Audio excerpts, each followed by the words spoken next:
spending in Africa. She's now the CEO of Africa. We talk about achievements in agriculture, in architecture. She shifted to agriculture with a personal health journey, using her architectural skills to create sustainable, innovative solutions that empower farmers and improve food security. She bridges the gap between traditional and modern farming practices, benefiting both urban and rural communities. As a lead volunteer with Club 200, everyone shown has positively impacted over 500 young people by promoting education, employment, and social empowerment. Thank you very much. We are in the Federal Republic of Nigeria, and from the Green Republic fans, Balkis Salami. The round for her, please. The dynamic agribusiness entrepreneurial and social impact strategies committed to sustainable solutions for Africa's environmental and socio-economic challenges. Is the CEO and co-founder of Green Food Farms, a climate-smart agricultural enterprise driving sustainable food production, youth inclusion, and women's empowerment. Thank you very much. And permit me to bring on the final panelist for today's discussion is no other than Dr. Sunday Oluseyi Solomon Akinwumi, representing the Executive Director of the National Multicultural Research Institute. Dr. Solomon Akinwumi is an agronomist and biotechnologist, serving as Director of Research and Director of all consultancy ventures limited. They are the business arm of the National Cultural Research Institute in Ibadan, Nigeria. Dr. Akinyemi began his career in 1988 as a research assistant at the Institute of Tropical Agriculture (IIT), and later became a research fellow at the same institution. In 1993, joined the University of Ibadan as a teaching assistant and also became a senior research officer at NIMO in 1995, where he advanced to the position of a director of research. Throughout his career, he has contributed to numerous research teams, serving as a country representative for the National Network for Improvement of Banana and Plantain in Ibadan, now Biodiversity International, from 2003 to 2003.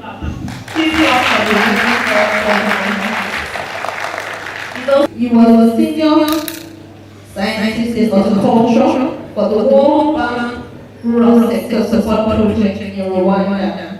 He also worked as a senior research fellow and assistant professor at Lagos State University in 2022. In November 2023, he was appointed Director of Hort Consultancy Ventures Limited. Dr. Akinyemi is a member of several professional and academic bodies, including the International Society for Horticultural Science (ISHS), African Crop Science Society, and Biotechnological Society of Nigeria. Yes, And it's members of the Federation, it's a pleasure to turn over to Foundation for the panel discussion. Please another applause for the moderator.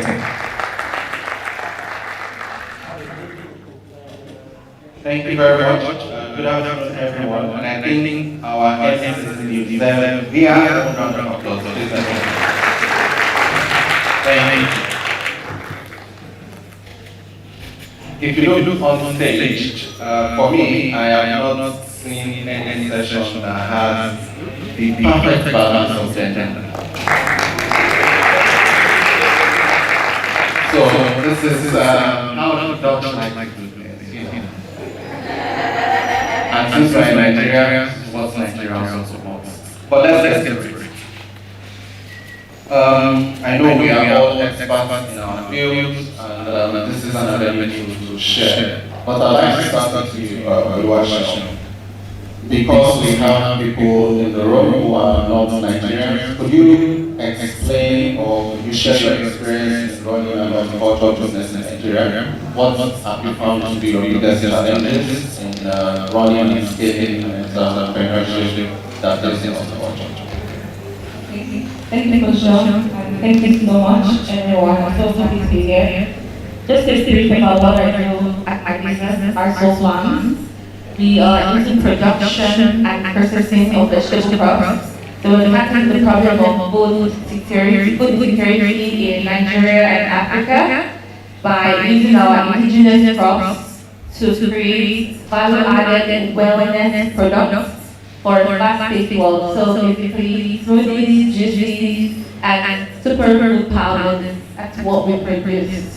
To your question, Felicia, how have I been able to scale and what challenges have I faced? This question is, I'll break it down from when I started. When I began, for me to start an agricultural company as a young entrepreneur, financing and capital was not a big requirement. You know, I could just get a plot of land, farm on it, work my product in my kitchen or something like that. So it wasn't capital intensive. However, some of the challenges I faced were with the farmers. A lot of our farmers in Nigeria, the smallholder farmers, are still running subsistence farming methods. No road crowds across the year. So many of them require intense training, and I'll tell you that our smallholder farmers are the bedrock of crop farming in Nigeria. But they are the least trained. So this makes my production very, very tedious because I'm not able to get crops strong here. So that was one of my major issues. These ladies, and I work with a lot of women crop farmers, they're still making use of old and cutbacks. They're still making use of wells rather than irrigation systems. So it just makes it very tedious for them to have production strong the entire year.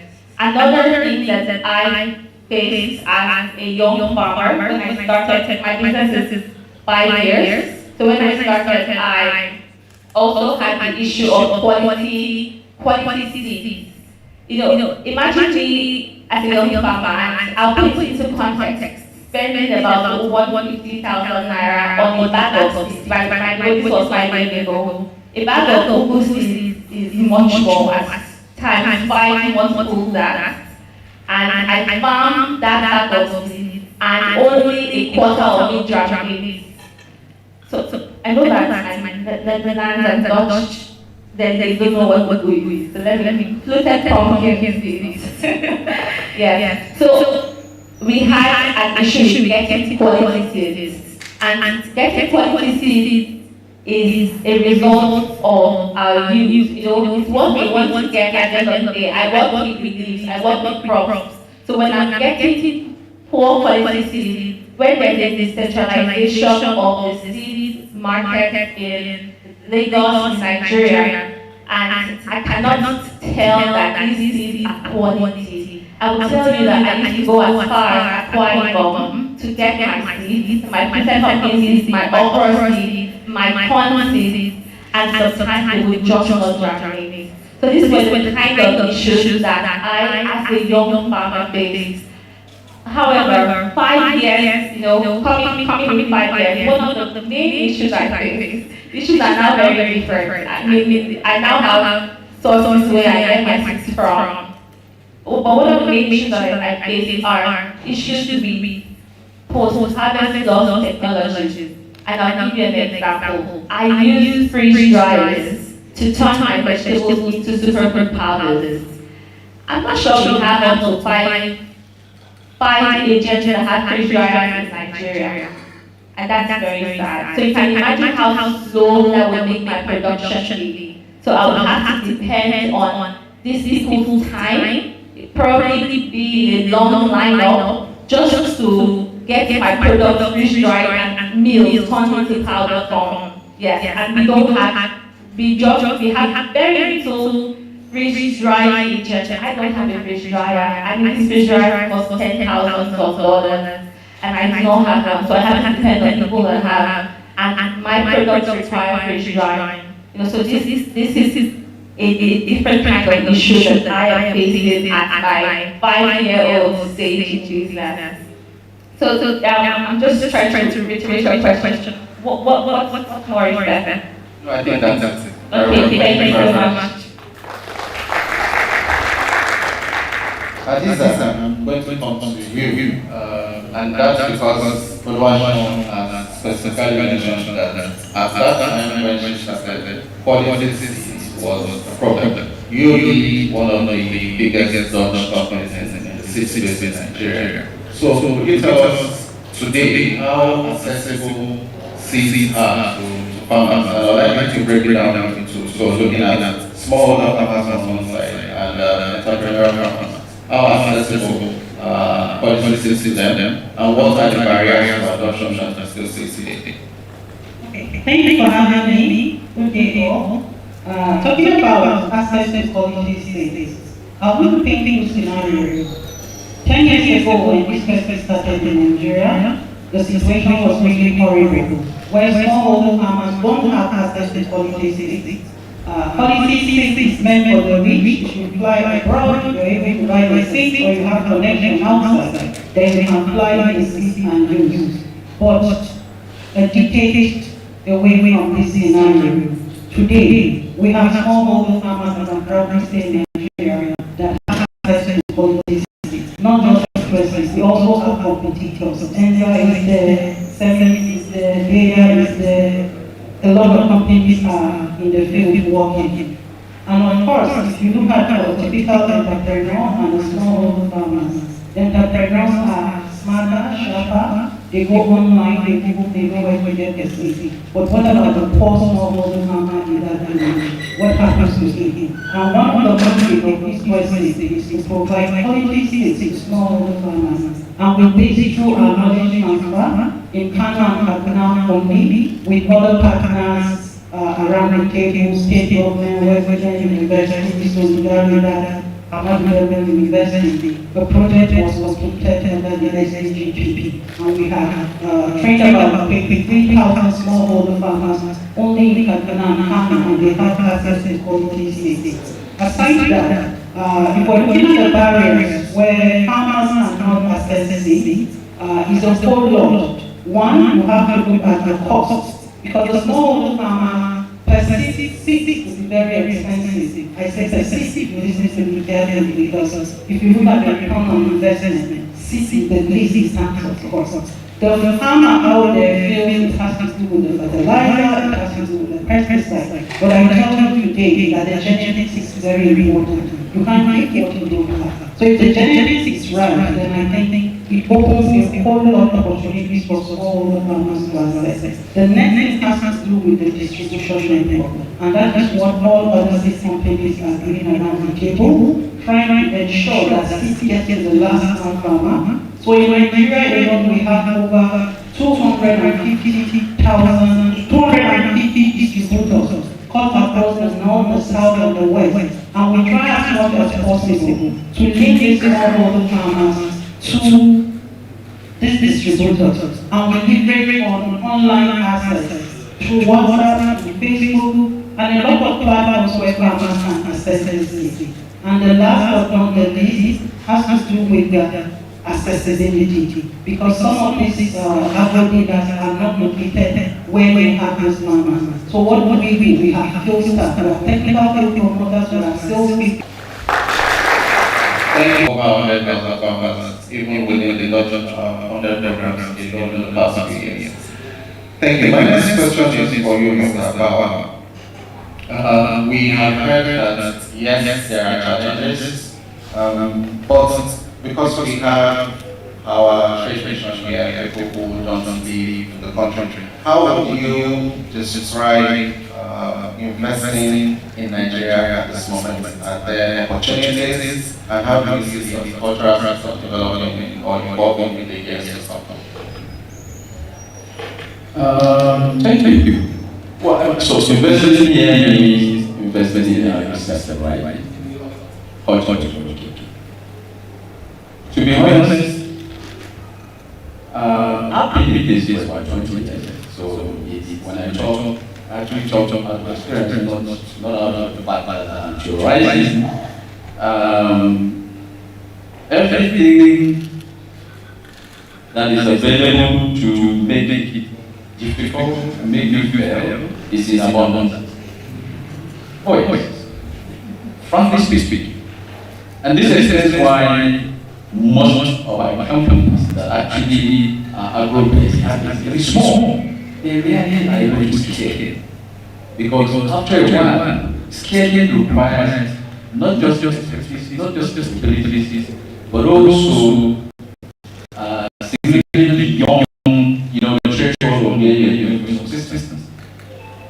Right, so my company set up in 2010. And I think when I started, so we do take, and I used to literally sell or take minimum of 30 tons produced every week. Right? Maybe 2 years ago. With 30 tons of produce, and then cost problem. I mean, I was talking to a gentleman at the fair and I asked him, if I asked him I think it was road that started. If I asked him 10 tons of road every week, will you do it? He said yes. I know he would not be able to do it. He wouldn't even give me 1 ton, let alone 10. But you see, one of the things that is good with us Nigerians is that we are significantly entrepreneurial in nature. We survive in the midst of so much hardship. I mean, let me mention something when about us. If you take some of us Nigerians and you plant us in Nigeria, we become millionaires. They don't have problems. We have so many problems. In the midst of the problems we have, we are still able to succeed and stay afloat. And that's why I said, frankly speaking, everything that you make me feel is available. It's not, in fact, it's in abundance. Alright? Now, but here is the beauty of our system. We're a resilient market. This business is about people. It's not about machines, robots, and whatnot. And people must eat. So if you look at it from that point of view, you begin to see that all that is required for you to do is all on keep the incremental progress, and then you will see the light at the end of the day. The challenge is being able to do that for a sustainable long period of time. Today, like I said, we do most of it. We don't deliver anything less than half a ton. So if you are really, you have 50 kg, 100 kg, we don't take the order because the infrastructure we deploy to deliver produce will be too expensive to deliver 50 kg, 100 kg. So we don't really need less than half a ton. I mean, I'm getting onions or something from KK. I'm buying 10 tons minimum. So if you want 50 kg, how can I deliver 50 kg to you? And you know what? Everything that make me not to take that from KK to Lagos or to Port is in existence. Are you with me? So this is for a small player in the industry. You will just be a dead person in the next thing. You will take. I mean, we have stories of farmers making produce in the market. The way they tell them